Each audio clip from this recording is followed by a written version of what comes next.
bomoni baza ba légende ya parlement debout. Biso tobundi guerre 40-45. Mais Jules Munyere na yako kebisa bana wa bauti katoka. Bana wa bauti Ndeshi. Bana wa bauti centre ville ya Kananga. Tozo mettre bino en garde na ba bêtise bozo sala. Le parlement debout est à vendre. Tozo sanga na muntu organiser ba forum wana akata. $50,000 oyo ezo sala bino mukusa. Il y aura du bon mois du tonnerre. Merci beaucoup. Merci beaucoup, na mettre bino en garde. Que ça soit la dernière fois, Boban a marchandisé na Congo ya parlement debout, il y a eu de morts pour ces structures. Les alliés marquent de poser un compte et Etienne Tshisekedi Ouaboulou.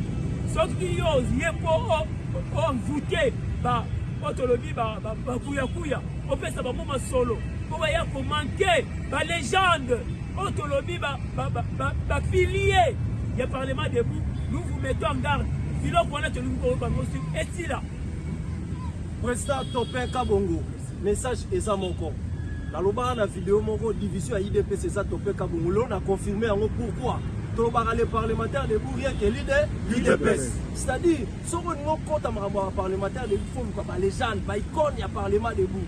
Le parlement debout, tu fais ça, parlement debout, tu fais ça, ma fille. Oh, les lots sont en responsabilité, comme parlement debout. Il faut consulter les gens, les gens. Il y a un moment où on met en garde dans mon opinion. Là, il faut que on président Jacob Beya, on dit qu'il y a parlementaire debout dans Marabunaba. Merci. Et ça, il a comme ça, tout le monde est passe.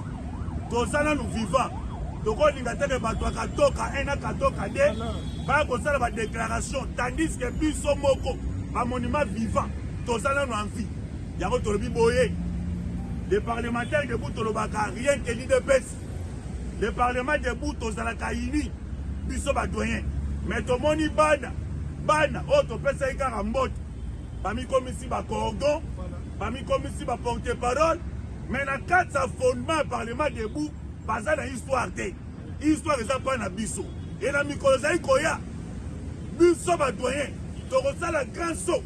N'a moutonné la Simana Bango. Et Koya. Les parlementaires debout. Les parlementaires debout. Le message est les canis. On les a dit première dose, première BD.